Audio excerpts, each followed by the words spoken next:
Salut à tous, c'est Archampi, bienvenue dans cette nouvelle vidéo où on va voir comment dessiner des plantes sur Krita. C'est parti! Donc comme d'habitude, pour commencer, on va faire un nouveau fichier. On va rester en A4 et cette fois, je vais me mettre en paysage. Et c'est parti. Donc on va enregistrer notre image dans votre dossier. Donc aujourd'hui, on va dessiner et un cactus et un bonsaï de façon simple pour commencer. Dans d'autres vidéos, on fera sûrement des choses plus compliquées. Donc pour ceux qui ont vu la dernière vidéo, la première, on va commencer avec l'outil ellipse. Et on va faire un cactus dans un pot pour commencer. Donc on va commencer par faire le pot. Donc, couleur de premier plan. Et je vais prendre... Ouais, voilà, ça c'est bien comme couleur. Donc, pour commencer, on va faire la base du pot. Donc, on va faire une ellipse. Ensuite, moi, je duplique cette ellipse et je vais prendre l'outil transformer et je vais le descendre. Alors, pour descendre ce rond parfaitement, enfin cette ellipse parfaitement en dessous de celle-là, vous pouvez utiliser les flèches du clavier. Donc la flèche du bas, et ça va la descendre en bas, sur le même alignement. Voilà, là ça me va. Alors voilà, là ça me va. Et maintenant je vais fusionner. Donc CTRL E. On va se servir de l'outil symétrie pour faire le pot. Donc l'outil symétrie, c'est ce petit logo ici. Ça s'appelle miroir horizontal. Et on va verrouiller l'axe de symétrie. Je reprends l'outil transformer et je vais venir placer mes deux ellipses bien alignées sur la ligne de symétrie. Donc la croix qu'il y a au milieu ici doit bien être alignée avec l'axe. Sinon vous allez avoir un décalage de symétrie. Ensuite j'ajoute un nouveau calque et là je vais faire le bord de mon pot. Avec l'outil pot de peinture, je vais colorier les zones blanches. Ah mais non, ça va pas marcher là. Ah oui, non. D'abord fusionner les deux calques et après un coup de pot de peinture. Parce que le pot de peinture, il marche comme l'outil sélection. Il colorie qu'une zone fermée. Donc si la zone n'est pas fermée, ça va pas marcher. Ensuite, je rajoute un nouveau calque. Je prends à nouveau l'outil ligne. Et l'outil ligne, j'ai oublié de vous expliquer tout à l'heure, mais en gros, il faut cliquer une première fois, ça vous fait une ligne, comme l'outil dégradé. Et quand vous lâchez la ligne, ça vous fait un trait dans la direction que vous avez choisie. Si vous voulez faire un trait tout droit, vous cliquez n'importe où, à l'endroit où vous voulez commencer votre trait, vous appuyez sur Shift, et vous voyez que ça vous verrouille un peu la direction du trait, jusqu'à être tout droit si vous voulez le faire tout droit horizontal, ou même vertical. Donc là, on va finir la forme du pot.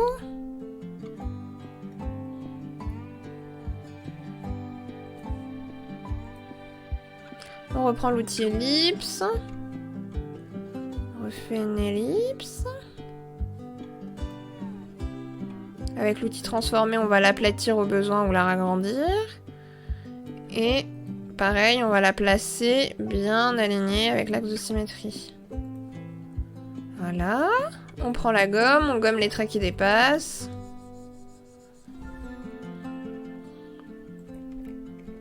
Je fusionne tous mes calques. Avec l'outil pot de peinture, je colorie. Ah, si je sélectionne une brosse, ça marche mieux plutôt qu'une gomme. Et là, on a la base de notre pot. Je vais faire un nouveau calque de groupe. Je vais l'appeler G-pot. Je mets mon calque que je renomme B-pot. dans le groupe. Hop. Nouveau calque, je verrouille le Bepo. Et je vais faire une ellipse avec une couleur un peu plus foncée.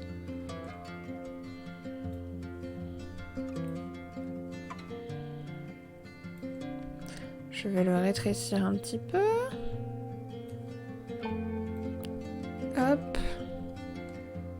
Donc là, on fait le rebord du pot, parce qu'un pot, ça a une épaisseur sur le dessus. Et là, on fait la couleur foncée fait le fond du pot. Mais vous voyez bien que la couleur foncée n'est pas collée au bord de la couleur claire. C'est pour laisser un petit bord au pot. Je remets mon axe de symétrie. Je suis décalée, alors je le replace au milieu. Et voilà. Je vais modifier un tout petit peu la forme, comme ça. Ça me plaît mieux. Et voilà. Ensuite, je renomme ce calque en ombre. Ou en fond pot, plutôt.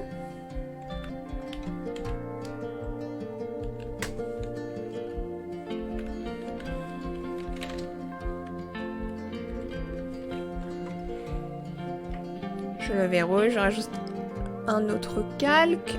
Je vais prendre une nouvelle brosse. Et là, on va faire une petite ombre en dessous du pot.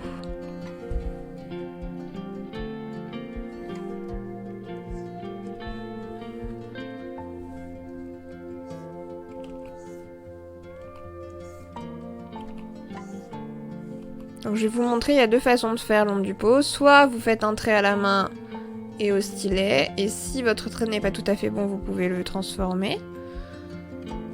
Pour que ça marche mieux. Par exemple. Ou alors, le plus facile c'est de prendre l'outil ellipse à nouveau. On désactive l'axe de symétrie. On vient faire une ellipse. À peu près la même taille. Ah oui, mais on va faire une ellipse sans fond de remplissage. Voilà.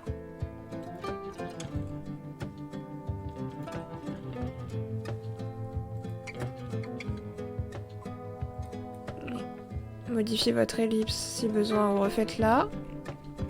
Il faut quand même qu'elle soit assez arrondie.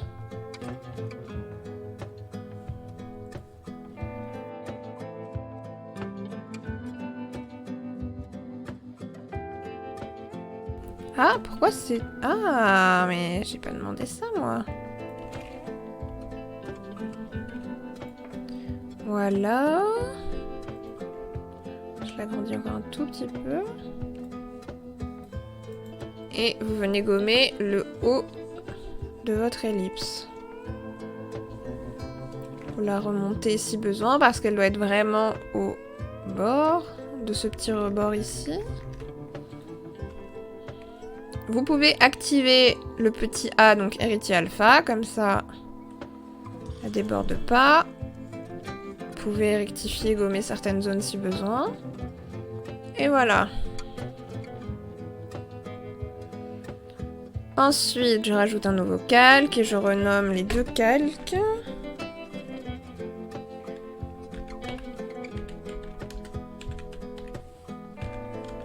Vous pouvez renommer vos... Vous pouvez renommer vos calques comme vous le souhaitez. Hein. Tant que vous vous y retrouvez, c'est bon. Et là, on va faire un calque ombre. Avec un S, on va faire plusieurs. Les ombres. Verrouillez les calques dont vous n'avez plus besoin. Sélectionnez la couleur de base de votre peau. Alors, soit en réutilisant dans votre historique de couleurs là, côté de votre triangle de sélection, soit en appuyant sur la touche CTRL.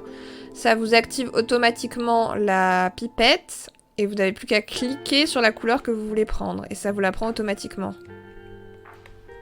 Donc on reprend cette couleur et on va la foncer un tout petit peu.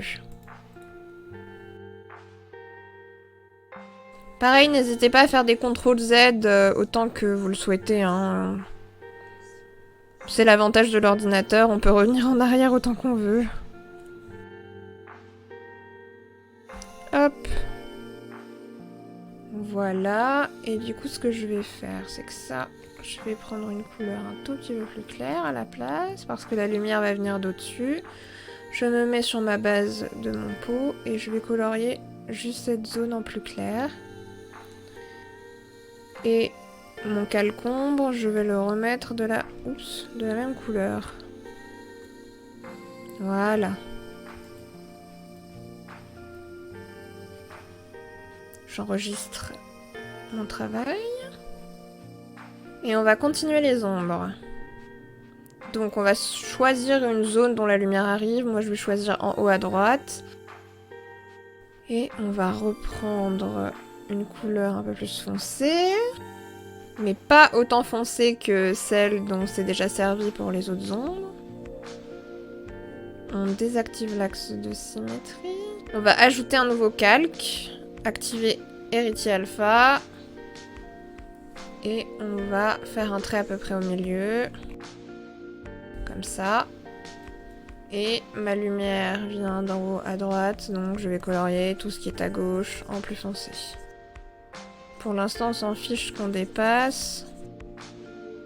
Voilà. Et du coup, maintenant, je ne veux pas que ça colorie sur mon ombre du fond. Je me mets sur mon calque fond de peau. Je prends l'outil sélection par couleur. Je clique sur mon ombre. Je me remets sur mon calque où je viens de faire l'ombre et j'utilise la touche Supre. Alors vous voyez, ça vous fait des petites imperfections. Donc ce qu'on peut faire, c'est qu'on peut aussi remonter ce calque-là et remettre un tout petit coup au bord. Ensuite, je rajoute un nouveau calque. Je vais l'appeler ombre très foncée, donc je vais mettre ombre TF. Et dans celui d'en dessous, je vais écrire ombre juste F. Et là, on va choisir une couleur beaucoup plus foncée. Là, je reviens sur mon calque d'ombre foncée parce que je ne suis pas satisfaite par la couleur du rebord, qui est trop foncée à mon goût. Donc je vais l'éclaircir.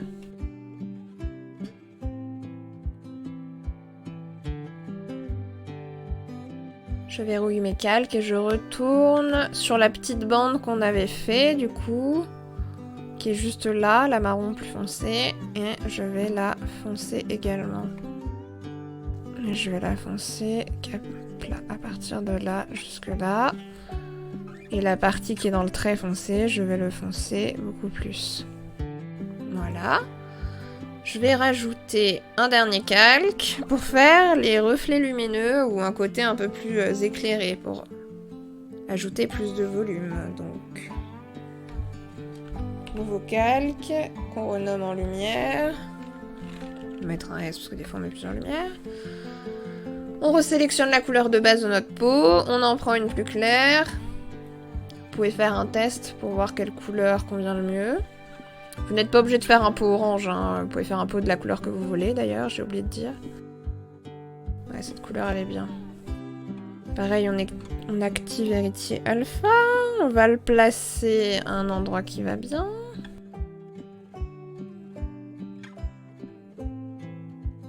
Et comme tout à l'heure, j'ai envie que mon rebord soit plus clair.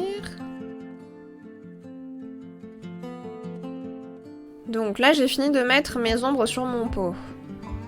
Deux choix se portent à vous. Soit vous laissez les traits bruts, si vous aimez bien. Ça fait un effet un peu animé. Soit on peut prendre la brosse coton-tige et on estompe, mais on fait quand même attention de pas trop estomper. Parce qu'on veut quand même avoir la délimitation nette de couleur, d'ombre. Et surtout, vous voyez que ça déplace votre couleur. Donc, il faut aussi penser à mettre un petit coup sur celle-là. Là, je vous conseille de prendre la brosse Airbrush, de réactiver le petit quadrillage et de mettre un petit coup pour faire le côté dégradé. Pareil pour là. Voilà. Si vous utilisez le coton-tige sur cette bande-là, le problème c'est que vous allez la détruire. Et nous, on veut pas qu'elle soit détruite. Donc on ne met pas un coup. Par contre, si vous voulez, vous pouvez mettre un léger coup en bas, mais vraiment, faut faire attention parce que vous voyez, ça la rétrécit là, la bande. Moi, je voulais pas qu'elle se rétrécisse. D'ailleurs, j'ai oublié de faire un peu plus clair ici.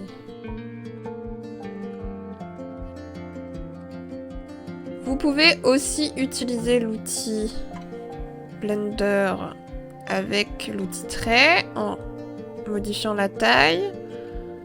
Ça va vous le faire automatiquement. Par contre, des fois, ça vous fait des petites textures un peu bizarres. Donc, le mieux, c'est quand même de le faire à la main. Faut être un peu patient. Pareil, c'est pas une brosse qui est facile à utiliser. Donc, entraînez-vous. Là, vous voyez, ça m'a descendu mon clair dans mon moins clair. Donc, je vais décider de peut-être le laisser comme ça. Hein. Alors, vraiment, de faire juste un tout petit peu en bas. Là, je vais prendre la gomme mie-de-pain qui gomme, mais un peu en estompant, vous voyez, en faisant des bords un peu plus doux, en gardant la douceur des bords.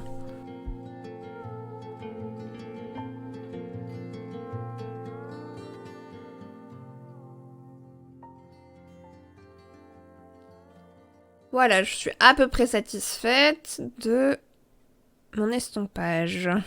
Non, je me remets là et hop, petit coup de dégradé. Donc, notre peau est finie pour l'instant. Donc, vous pouvez verrouiller le groupe. Et moi, je mets... Bon, on va mettre une pastille orange pour l'instant parce que c'est pas complètement fini. On rajoute un nouveau groupe. Et là, on va faire un cactus. Donc, on renomme son groupe en G-cactus. Ou en autre chose, si vous faites autre chose qu'un cactus. Ajoutez un nouveau calque, pareil, vous le renommez. Choisissez votre couleur. Là, je vais me mettre comme ça. Vous pouvez mettre une image de référence pour la couleur de votre cactus ou la forme. Je réactive mon axe de symétrie. Et je reprends une brosse. Et là, mon pot est un peu haut, alors. Je vais rouvrir mon groupe du pot. Je vais tout déverrouiller. Je vais me mettre sur le calque de groupe du pot. Je vais cliquer sur mon calque. Et là, je vais pouvoir tout déplacer d'un coup. Donc, je veux tout descendre. Voilà, je vais le mettre là. Je reverrouille mon groupe. Et on est parti pour faire le cactus. Je vais faire un grand cactus.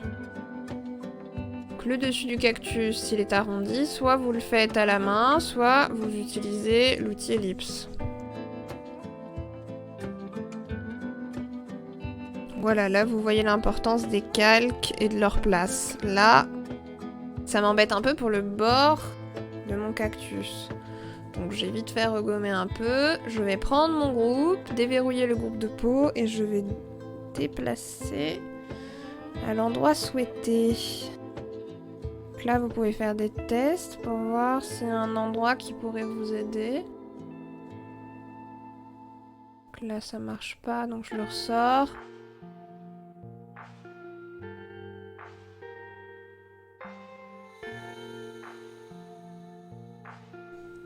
En dessin, il y a toujours plusieurs solutions à un problème, surtout sur l'ordinateur, il y en a même beaucoup de solutions. Choisissez celle qui vous arrange le plus, à chaque fois.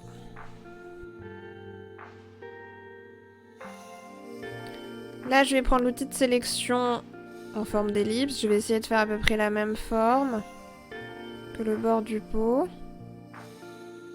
On peut déplacer une sélection. Donc, quand vous passez sur votre sélection, donc les petits points qui clignotent, vous avez ce petit logo qui apparaît. Ça veut dire que vous pouvez le déplacer en cliquant dessus et en restant cliqué dessus. Et là, je vais faire sélectionner en haut dans les petits onglets et je vais faire inverser la sélection. Donc au lieu de me sélectionner à l'intérieur de l'ellipse, ça va me sélectionner autour. Vous voyez, parce que du coup maintenant le bord de mon image lui aussi il clignote. Je prends mon outil gomme et là je vais gommer le bord. Et voilà. Maintenant j'ai plus de soucis. Mon cactus est bien dans mon pot. Je vais m'en servir encore un peu de cet outil de sélection pour gommer mon petit bout qui dépasse.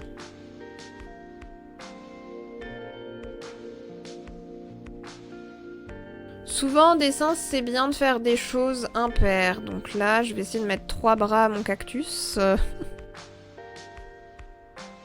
Celui-là est un peu grand, on va le rétrécir.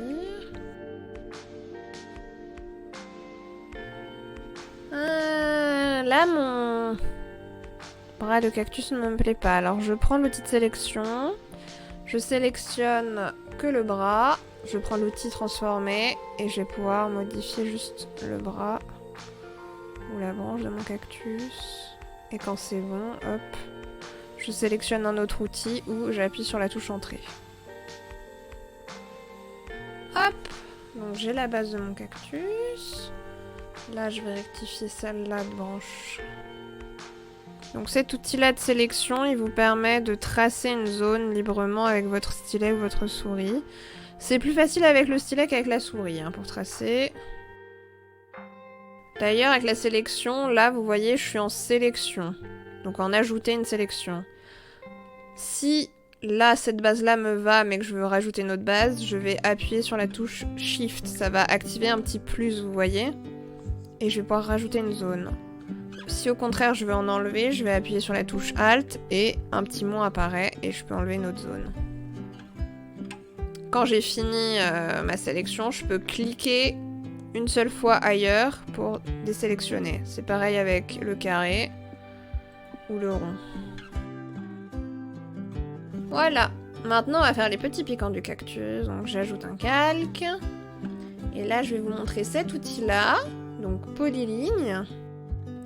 Et en gros, ça vous dessine par rapport aux lignes que vous tracez. Vous voyez ? Donc, pour faire chaque point ou segment, il faut cliquer pour valider l'emplacement. C'est le même principe que pour cet outil-là de sélection. Donc là, pour faire mes petits piquants, je vais m'en servir pour faire un triangle. Là, mon triangle est un peu grand. Donc là, il est vraiment très très grand. Donc on va réduire la taille de la brosse et on va essayer de faire un petit piquant. Si la forme ne vous convient pas complètement, c'est pas grave, ça peut toujours se modifier. Je sais plus si je l'ai dit, mais il fallait ajouter un nouveau calque, hein, bien sûr, pour faire les piquants du cactus. On va renommer d'ailleurs bientôt. Je vais les renommer en piquants. Et là, je vais directement changer la couleur de fond parce que ça va commencer à m'embêter avec mes couleurs claires.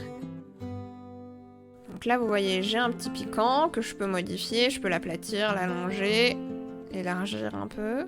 Moi, j'aime bien le côté un peu allongé. Et sur mon piquant, d'abord, je vais rajouter un petit arrondi que j'ai oublié. Parce que le piquant, on va partir du principe que c'est un espèce de cône. Donc la base du cône, c'est une ellipse ou un rond. Donc je vais légèrement arrondir la base de mon piquant. Et maintenant, je vais le placer à l'endroit que je veux sur mon cactus. Une fois qu'il est placé au bon endroit, je le duplique et j'en mets un ailleurs.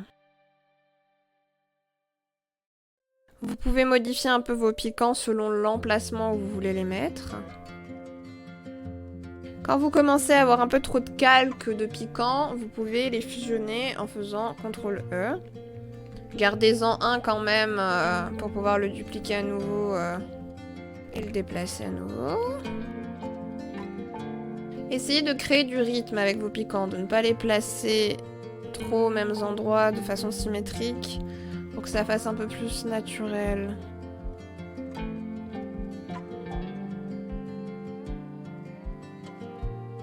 N'oubliez pas d'enregistrer de temps en temps aussi.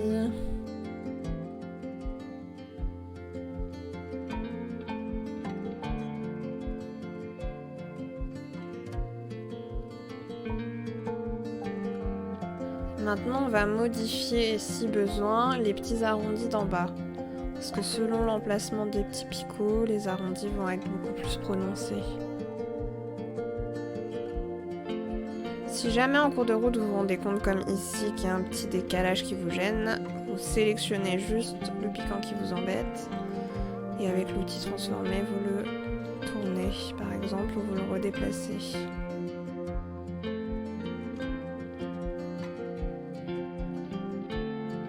Là celui-là je veux vraiment qu'il soit au bord, alors j'en gomme un peu pour faire comme s'il était un peu derrière ou pile sur le dessous du cactus. Pareil, il y en a quelques-uns que je vais faire passer derrière, comme celui-là. Là, je vais faire passer celui-là derrière. Et pareil, vous voyez, ça vous rajoute du rythme d'en avoir des derrière et des devant.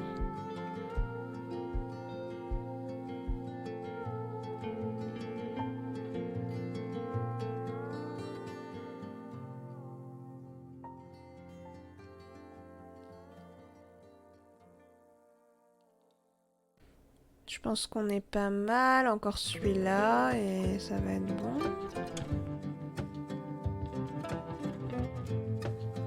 Non, il y a lui aussi. Voilà, je vais tout verrouiller, et on va commencer à refaire un nouveau groupe, qu'on va appeler G piquant. Et on va mettre les piquants dans ce groupe. Ce groupe-là, on va le sortir de cactus, on va le laisser à part. Donc on retourne dans le groupe cactus, on ajoute un nouveau calque qu'on appelle ombre. On active bien sûr l'héritier alpha. On resélectionne la couleur de base de notre cactus et on va en choisir une plus foncée. Donc si la lumière vient de en haut à droite, c'est la partie gauche qui va être la moins éclairée, gauche et bas. Il faut que votre ombre soit logique aussi par rapport à votre peau. Ensuite, tous vos petits piquants vont faire une ombre. Donc, rajoutez-en une pour chaque picot. Et vous pouvez aussi en rajouter une sur le dessous de certaines branches. Et du coup, cette branche-là va faire une ombre sur le cactus. Donc, je vais la faire un peu comme ça. Les ombres, c'est très important pour donner du volume à votre dessin. Il faut bien les placer, leur donner la bonne forme, et c'est ça qui est un peu dur parfois. Là, pareil, cette zone, elle va être un peu cachée.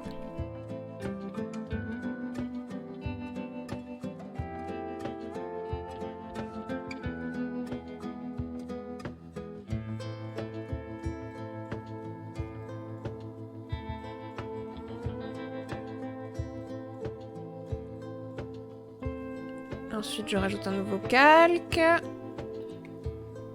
Et je vais mettre une ombre encore plus foncée.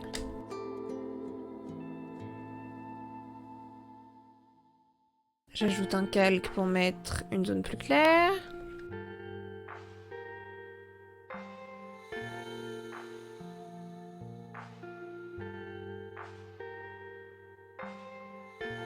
Et ensuite, il faut rajouter toutes les ombres sur tous les piquants. Donc on recommence, un calque d'ombre, un calque de lumière, etc. etc.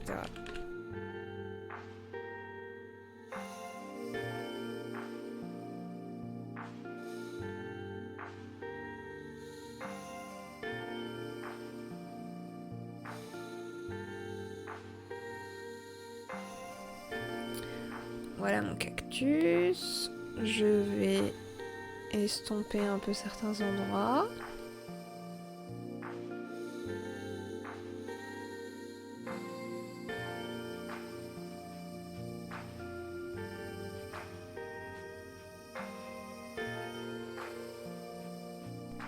Alors pour les lumières, pour faire un côté un peu reflet, ce que j'aime bien faire, c'est mettre un coup de coton-tige sur un seul des côtés du reflet. Par exemple, là, je vais en mettre un juste de ce côté. Là, juste de ce côté. Bon, un cactus, ça brille pas, mais écoutez, j'ai envie que mon cactus brille. Et voilà, votre cactus est terminé. Donc, je verrouille ça. Je verrouille tout. Je change de couleur mes groupes. Et On va rajouter l'ombre portée.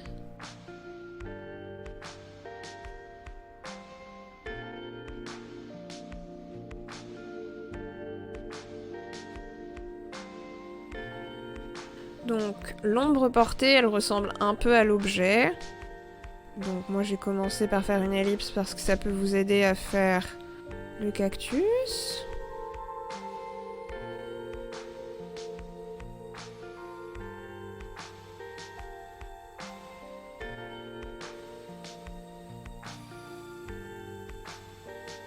Et voilà un magnifique cactus. Donc là on a vu comment dessiner une plante de façon simple. Maintenant on va voir les plantes qui ont des feuilles et des feuillages, parce qu'un cactus c'est simple on va dire. Surtout là j'ai fait un style qui est pas très réaliste. Mais maintenant on va faire un bonsaï. Donc pour le bonsaï, vous pouvez lui faire un pot ou vous n'êtes pas obligé d'en faire un. De toute façon vous avez vu comment on faisait un pot. Ensuite, hop. Donc commencez par, si vous vous sentez plus à l'aise comme ça, à dessiner au brouillon. Vous pouvez prendre l'outil crayon à papier, une couleur rouge ou bleue, c'est mieux. Et commencer à faire votre brouillon. N'oubliez pas que vous pouvez prendre une image de référence pour le bonsaï. Et il existe plusieurs types de bonsaï. Donc choisissez celle que vous voulez. Alors déjà pour dessiner les feuilles, il y a plusieurs techniques, mais pour en faire une que je trouve un peu plus organique, moi je fais des petites vagues et des petits piquants. Et j'essaye bien de visualiser la forme que je veux faire avant. Vous voyez? Et il y a des pleins et des déliés, il y en a qui sont pas attachés. Là moi j'ai 3 branches, donc celle-là, celle-là et celle-là, donc je vais faire 3 zones de feuilles.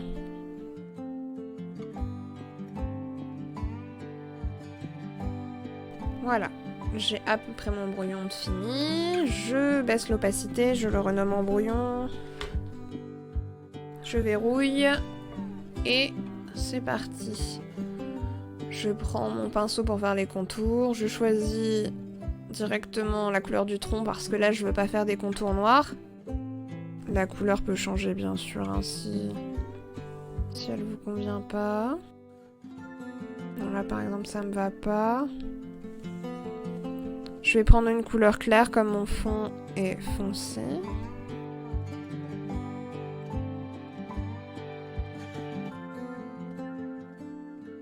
N'oubliez pas que les troncs et les arbres ne sont pour la plupart pas lisses, contrairement au cactus qui avait un effet un peu lisse.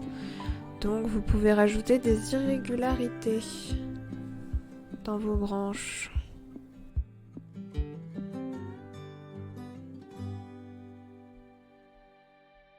Je viens fermer toutes mes zones de mes branches. Hop. Et avec l'outil pot de peinture, je vais tout remplir.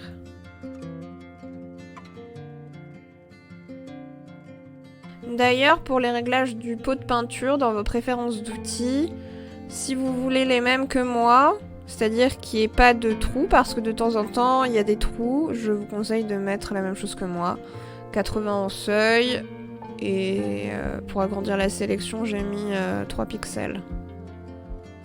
Nouveau calque, et là, je vais commencer à faire les feuilles. Donc encore une fois, choisissez des couleurs de base, pas des couleurs trop foncées directement. Et cette fois, je vais séparer mes zones de feuilles. Celles qui sont devant, celle-là et celle-là, je vais les mettre sur un calque différent.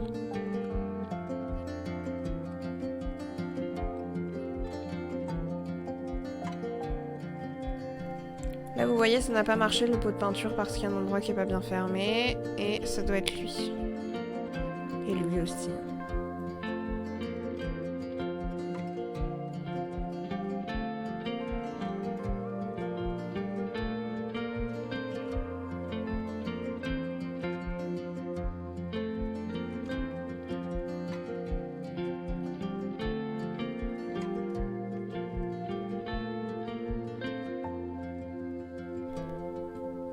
Nouveau groupe pour les feuilles du fond. Et là, on va se servir d'une brosse spécifique. Moi, je m'en sers tout le temps pour faire mes arbres. Je la trouve ultra pratique pour faire un effet feuille. C'est celle-là. Elle s'appelle Stamp Live. Et là, vous voyez, je vais mettre une couleur foncée pour que vous voyez bien. Ça fait ça, si vous faites un seul clic. Le but, ça va être d'en faire plusieurs collés, vous voyez, parce que ça vous fait des trous à certains endroits, donc des zones plus claires. Donc là, je vais changer la couleur de mon arbre parce qu'elle ne me plaît pas tout à fait. Avant de commencer mes ombres. Je vais prendre une couleur plus foncée. Et pareil, on choisit un côté où vient la lumière. Et un côté où il n'y en a pas. Donc déjà, tout le côté qui est dans l'ombre, je vous conseille de faire tout le tour en foncé. Vous pouvez également faire tout l'intérieur si vous voulez, ou déjà juste en faisant tout le tour, ça vous donne une zone un peu plus claire déjà pour tout à l'heure. Le dessous, bien sûr, il est foncé. Essayez de rendre ça organique, hein. On fait des plantes, c'est organique. Nouveau calque, encore une plus foncée. Des zones qui vont être plus dans l'ombre que d'autres. Vous pouvez réduire bien sûr la taille de votre brosse de temps en temps pour faire des petits détails et ajouter des petits à-coups à certains endroits.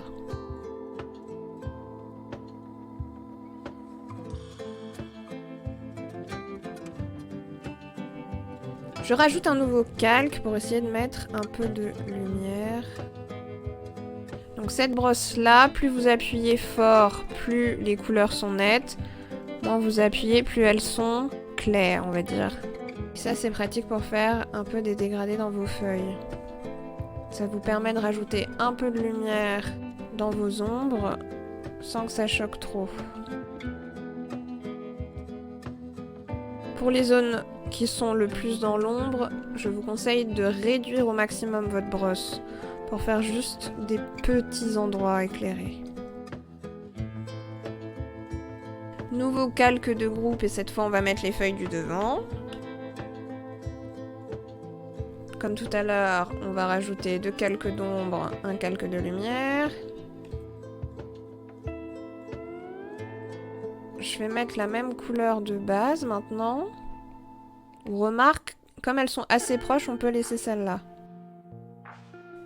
Et maintenant, je vais prendre les mêmes couleurs d'ombre que pour le fond et je vais en rajouter. Là, pour cet endroit-là, qui est censé cacher le tronc, j'essaye de faire quelque chose de cohérent par rapport au fond. Pour que ça se fonde dans la masse. Là, vous voyez, j'ai mis trop d'ombre. Donc ce que je vais faire, c'est que à cet endroit-là, vous allez définir le mode de gomme. Ça veut dire que cette brosse-là devient une gomme. Et que je peux gommer des bouts que j'aurais pas voulu faire. Pour rendre ça un peu plus logique. Je vais aussi changer le fond juste de celle-là. Pour qu'elle se confonde bien avec l'autre. Et je vais reprendre ma brosse et continuer mon arbre.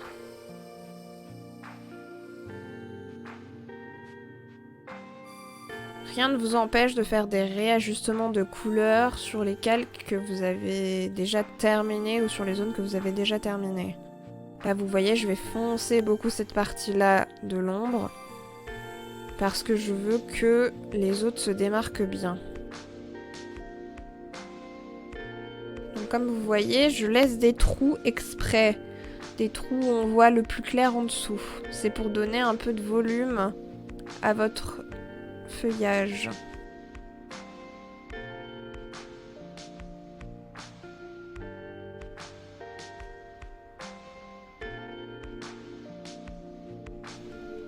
Alors je ne pose pas mes zones au hasard. Hein. J'essaye de réfléchir à ce que ce soit logique et joli.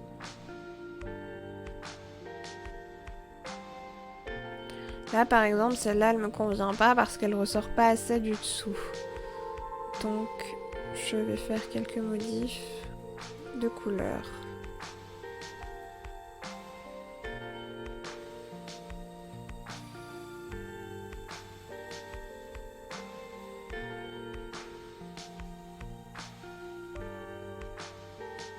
Voilà, et maintenant, je vais m'attaquer au tronc.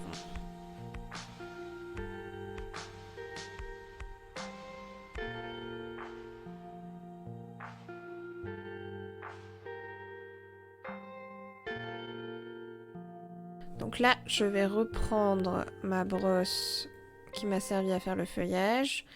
Et comme l'ombre des feuilles se reporte aussi sur le tronc, je vais m'en servir pour soit gommer des endroits et faire un effet d'ombre de feuilles, soit en rajouter de la couleur à certains endroits.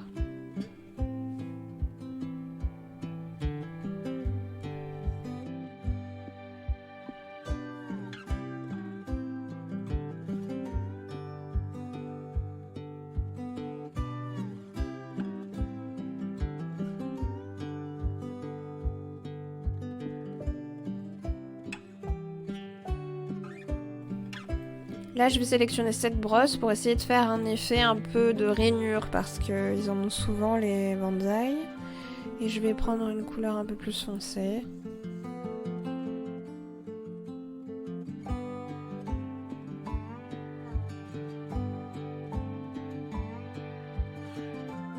Je vais choisir dans cet onglet-là, c'est un mode de mélange. Ça veut dire que ça va modifier, entre guillemets, les propriétés de votre calque et que ça va le mélanger aux autres. Là, je vais mettre le incrustation pour que l'effet soit meilleur. Après, vous pouvez en tester d'autres si vous avez envie de tester. Mais là, je trouve que le mieux, c'est l'incrustation. On va pas oublier l'ombre portée. Et j'ai encore envie de rajouter une ombre foncée. Pour encore plus appuyer.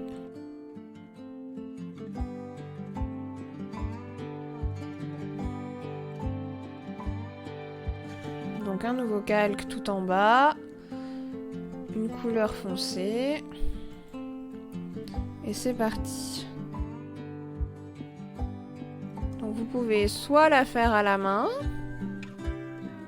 ce qui peut vous donner des choses bizarres, soit on peut tricher. On va prendre l'outil de sélection. On se met sur le groupe de calque des feuilles. On fait un CTRL-C, CTRL-V. Voilà, donc ça vous a transformé votre groupe en un calque.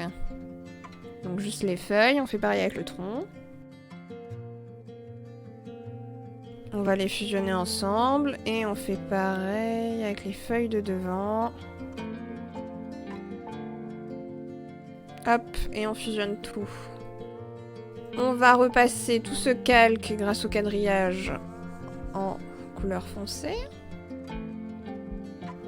Et on va prendre l'outil transformer. Et là, vous voyez, il y a différents modes en fait de transformation.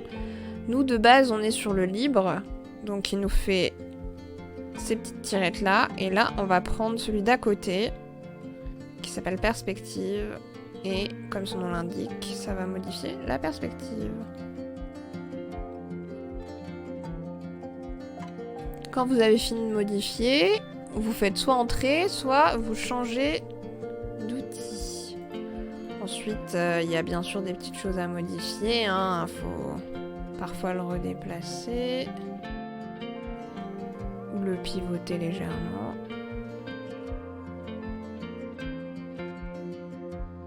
Et là, vous voyez, il y a des petites ombres qu'on veut pas. Donc on va les gommer. Et on va en rajouter là où il en manque. Là où il en faut. Hop. Là, là. Et là, vous voyez, j'avais pas vu, mais il y a un petit trou dans mon ombre, alors je vais en rajouter. Et voilà nos deux plantes, notre cactus et notre bonsaï. Maintenant, vous savez comment faire des feuillages avec la brosse Stamplive. Merci à tous d'avoir regardé la vidéo, j'espère qu'elle vous a plu. On se retrouve bientôt pour une nouvelle. C'était Artchampi!